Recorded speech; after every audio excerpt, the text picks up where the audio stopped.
Hello students, कैसे हैं आप लोग। चलिए देखिए, हम लोग यहाँ पे जो आज करने जा रहे हैं इसमें हम लोग पढ़ेंगे आज एनसीईआरटी की एक्सरसाइज चैप्टर 9 की, जिसमें हम लोग लिविंग ऑर्गेनिजम्स कैरेक्टरिस्टिक्स और हैबिटेट्स की जो एक्सरसाइज दी गई है, जितने भी क्वेश्चन दिए गए हैं उनको डिटेल में डिस्कस करेंगे। तो चलिए उस एक्सरसाइज की तरफ बढ़ने से पहले एक बार हम लोग चैप्टर को थोड़ा शॉर्ट में देख लेते हैं। उसके बाद आगे बढ़ते थोड़ी थोड़ी चीज़ें देखनी है, रिवीजन करना है एक तरह से। तो देखिए, जो हैबिटेट होता है किसी भी ऑर्गेनिज्म के लिए, जो हैबिटेट होता है वो उसके लिए एक होम होता है या एक सराउंडिंग सराउंडिंग होती है ऑर्गेनिजम्स की, जहाँ पे ऑर्गेनिजम्स रहते हैं। जो भी लिविंग ऑर्गेनिजम्स हैं वहाँ पे रह रहे होते हैं और वो एक तरह से उनके लिए होम होता है। और उस होम में उनके नीड की, उनकी ज़रूरत की सारी चीज़ें प्रेजेंट होती हैं।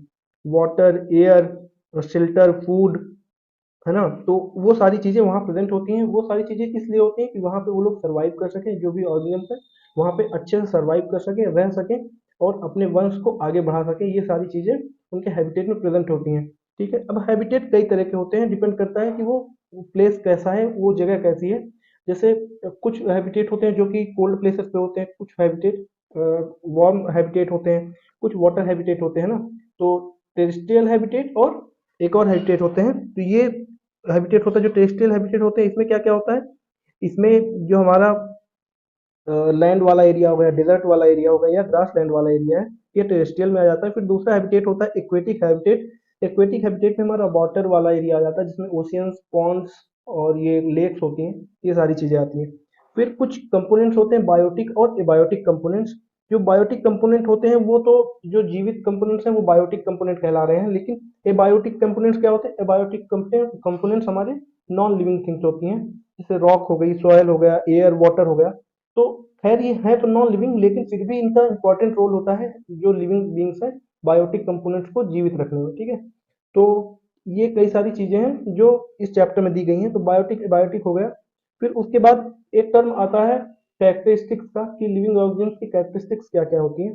देखिए, लिविंग ऑर्गेनिज्म्स की कई कैरेक्टरिस्टिक्स होती हैं, जिनमें मूवमेंट आ जाता है, सांस लेना, इनका रिस्पिरेशन आ जाता है, एक्सप्रेशन आ जाता है, जिंदा रहना, फिर रिप्रोडक्शन करना। ये सारी चीजें इनके कैरेक्टरिस्टिक्स में आ जाती हैं। ठीक, तो ये सारी चीजें खैर हम लोग पढ़ चुके हैं, आज सिर्फ रिवीजन कर रहे थे या एक हम लोग शॉर्ट देख रहे थे कि क्या क्या चीजें हमने पढ़ी है ना। तो चलिए बढ़ते हैं एनसीईआरटी की एक्सरसाइज की तरफ इस चैप्टर की, और एक एक करके सारे क्वेश्चंस को डिस्कस करते हैं। तो पहला क्वेश्चन है, व्हाट इज हैबिटेट। तो देखिए, मैंने आपको बताया हैबिटेट का मीनिंग होता है ड्वेलिंग प्लेस या होम। तो हम इसको लिख सकते हैं, habitat is a dwelling place, है ना। तो habitat is a dwelling place. Dwelling का मतलब क्या होता है, ए होम, कोई एक होम। ठीक है, अब इस पे आप लोग और आगे ऐड कर सकते हैं कि surrounding where organisms live is called habitat, है ना। तो ये चीज भी लिख सकते हैं। फिर ऑर्गेनिजम्स जो कि फूड पे डिपेंड होते हैं, वाटर पे डिपेंड होते हैं, एयर शेल्टर के लिए डिपेंड होते हैं, या और भी उनकी नीड्स होती हैं, वो सारी कहाँ प्रेजेंट होती हैं, वो यहाँ पे उनको हैबिटेट में प्रेजेंट होती है। और अलग अलग डिफरेंट वैरायटी के ऑर्गेनिजम्स सेम जो भी इनके नीड की चीजें होती हैं, जो भी इन्वायरमेंट में प्रेजेंट होती हैं, उनको यूज करते हैं, ठीक, या शेयर करते हैं। तो ये चीज आप लोग लिख सकते हैं, तो इसको बढ़िया से लिखिएगा। The things that organisms need to survive are present in habitat. ठीक है, कौन कौन सी चीजें हैं उनको लिख सकते हैं आप लोग, food, water, air, shelter, etcetera. ठीक है, तो ये सारी चीजें आप लोग लिख सकते हैं। ठीक, ये क्वेश्चन नंबर फर्स्ट था।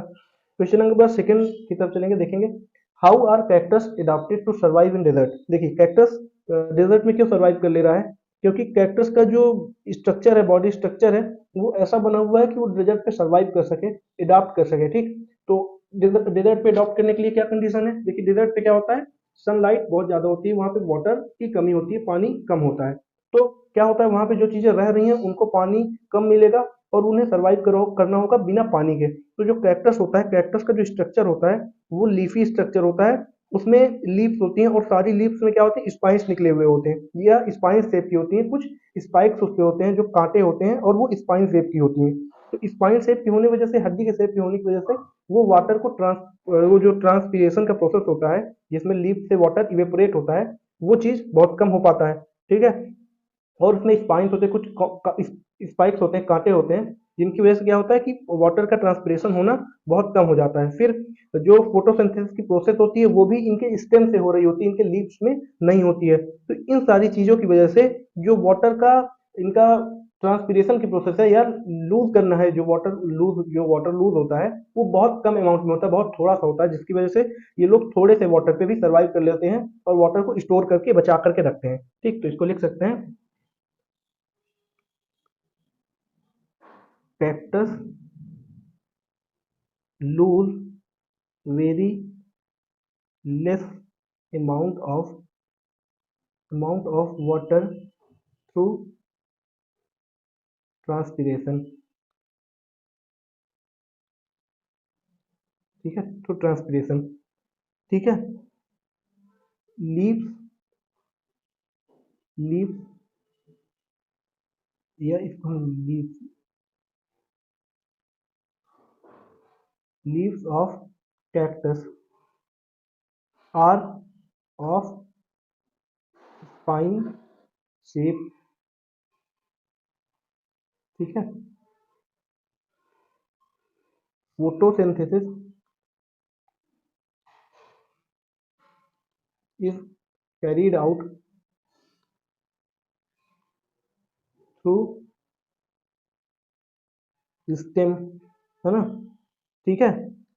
तो due to this type of structure of cactus, it lose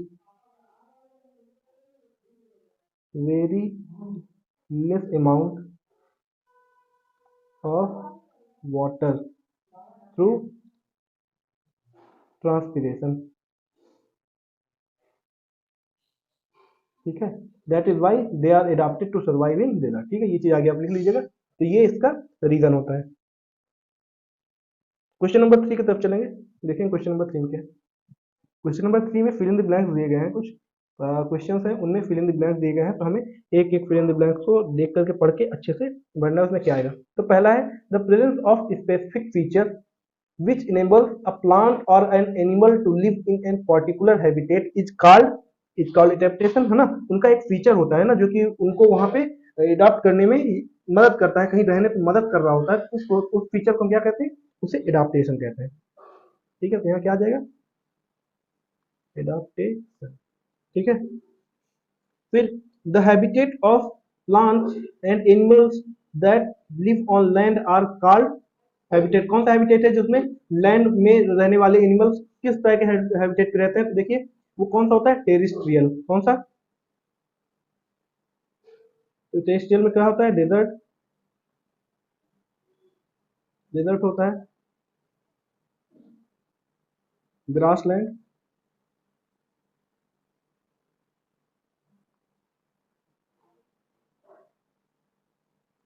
mountain.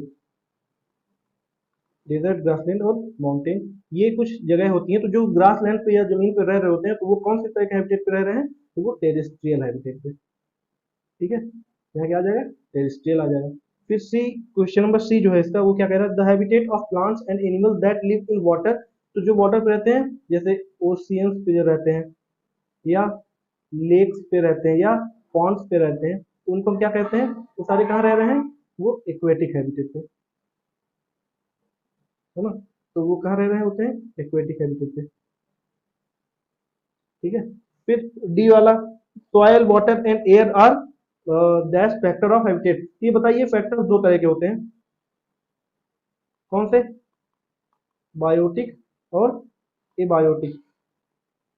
तो सॉयल वाटर और एयर क्या है, एबायोटिक फैक्टर है, क्योंकि ये नॉन लिविंग है। ठीक। Changes in our surrounding that makes us respond to them are called. उसको हम क्या कहते हैं, स्टिमुली। क्या कहते हैं, स्टिमुलाई। ठीक। स्टिमुलाई क्या होता है, ये क्या होता है, इसकी वजह से हम लोग रिस्पॉन्ड करते हैं अपने सराउंडिंग में जो भी चेंजेस आते हैं उसके लिए उसको। ठीक है, क्वेश्चन नंबर 4। क्वेश्चन नंबर 4 क्या है, which of the following which of the thing in the following list are non living. ये कुछ लिस्ट दी गई है, इनमें बताना है कि कौन कौन सा नॉन लिविंग थिंग है। नॉन लिविंग मतलब जो जीवित नहीं है ना। तो नॉन लिविंग जो जीवित नहीं है, तो इन्हें बताइए। लॉ दिया हुआ है, क्या ये जीवित है? नहीं, है ना। फिर मशरूम, मशरूम तो जीवित है। फिर शेविंग मशीन, ये भी मशीन है, जीवित नहीं है, इसको भी हम अपने लिस्ट में रखेंगे, है ना। फिर रेडियो, वो भी जीवित नहीं है, बोलता भले है लेकिन जीवित नहीं है। फिर बोट, बोट भी जीवित नहीं है, चलती जरूर है लेकिन जीवित नहीं है। वाटर हाइसिंथ, ये तो जीवित होते हैं, कुछ ऑर्गेनिज्म है छोटे छोटे। अर्थवर्म, ये भी जीवित है और ये भी लिविंग में आते हैं। ठीक, तो नॉन लिविंग में कौन कौन सा आ गया? लॉ, स्विंग मशीन, रेडियो और बोट।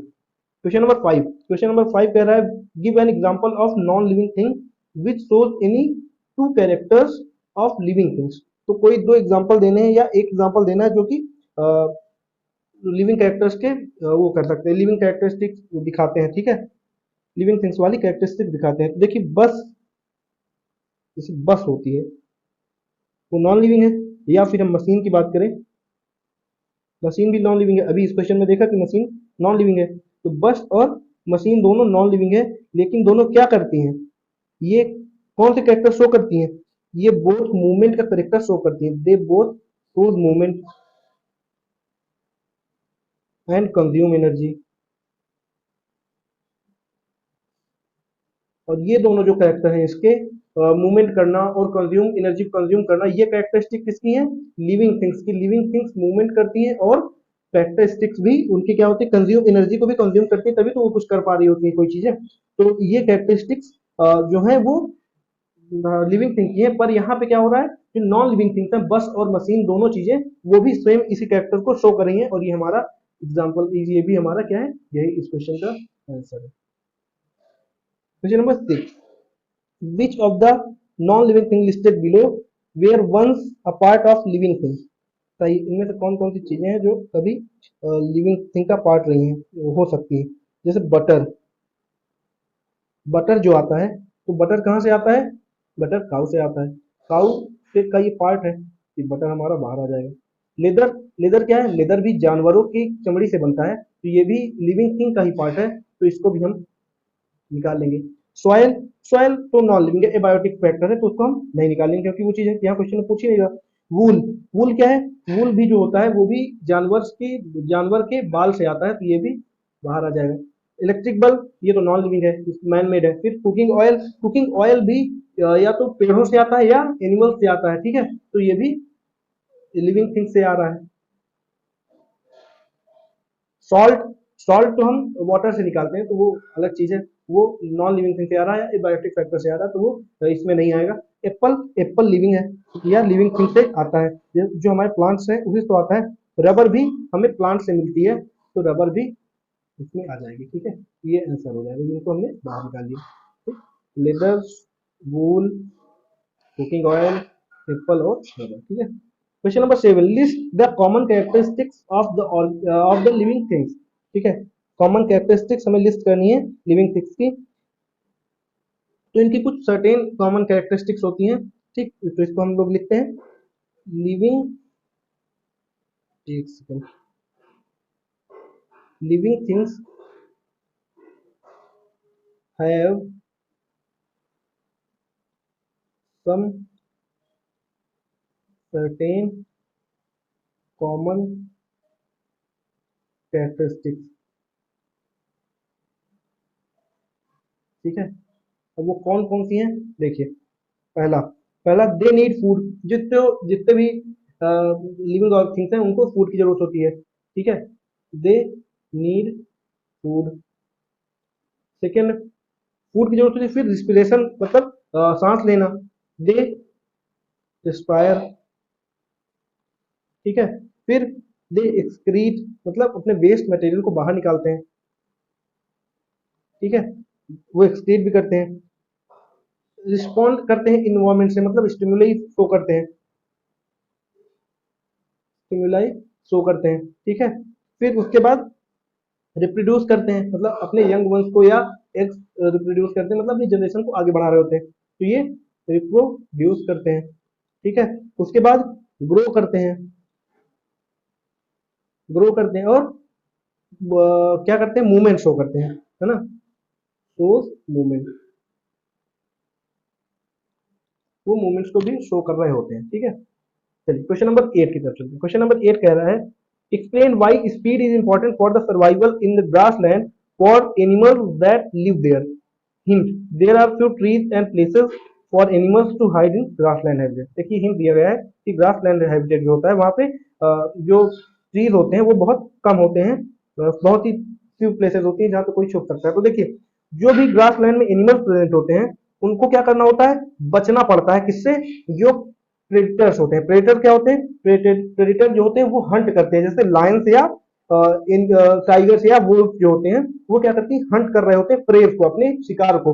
जैसे डियर होता है, जो प्रे होता है वो डियर को मान लीजिए, तो लायन डियर को पकड़ता है, तो डियर को क्या करना पड़ता है, डियर को छुपना पड़ता है उससे या भागना पड़ता है। तो उसके लिए उसको इंपॉर्टेंट क्या है, उसके लिए स्पीड होना, क्योंकि ग्रास लैंड में छुपने की जगह बहुत कम है, तो उसको कहीं भागना पड़ेगा, उससे तेज भागना पड़ेगा, इसलिए स्पीड बहुत ज्यादा इंपॉर्टेंट होती है। तो इसको हम लिख सकते हैं in grassland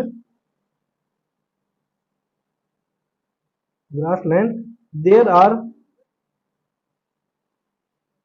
are less less number of trees and plants, trees and places to hide. ठीक है, the animals are vulnerable. Vulnerable vulnerable का मतलब ढूंढते हैं, ठीक है, बचना होता है उनको। ठीक है, वल्नरेबल टू प्रेडेटर्स या खतरे में रहते हैं, वल्नरेबल मतलब खतरे में रहते हैं, किससे, प्रेडेटर से। ठीक है, जैसे प्रेडेटर्स कौन कौन से हो गए, लायन या टाइगर, वो आप जानते हैं। They can only survive and escape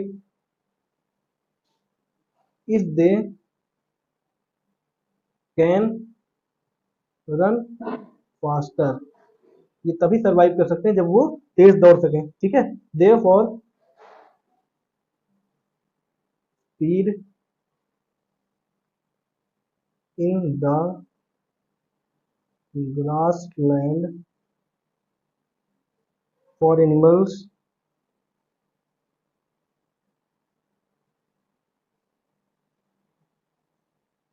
is important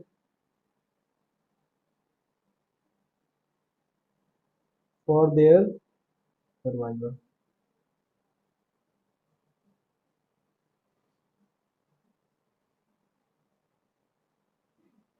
ठीक है, ये इसका आंसर हो गया, इसको आप लोग अच्छे से कर लीजिएगा।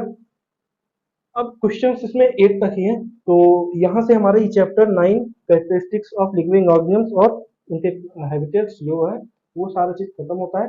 ठीक है, तो यहाँ से हम लोग ये खत्म करते हैं, हम लोग अपने नेक्स्ट चैप्टर की तरफ चलेंगे। ठीक है, अगली क्लास हमारी अपने नेक्स्ट चैप्टर 10 के ऊपर होगी, शायद मोशन या मूवमेंट करके है कुछ, तो हम लोग उसको देखेंगे, बहुत अच्छे से पढ़ेंगे। तब तक के लिए आप लोग मेरे वीडियो को फॉलो करिए। अगर ये वीडियो कहीं पे भी आपको किसी भी जगह पसंद आया हो तो इसको जरूर शेयर करिए, जितना आप लोग शेयर करेंगे उतना मुझे फायदा होगा और जो बच्चे हैं उनको फायदा होगा, तभी ये जानकारी दूसरे लोगों तक पहुंचेगी, है ना। तो आप लोग उसको शेयर करिए और लाइक करिए। ठीक है, तो मिलते हैं आपसे नेक्स्ट वीडियो में, तब तक के लिए आप लोग अपना ध्यान रखिए और बच के रहिए, खूब पढ़िए। Thank you.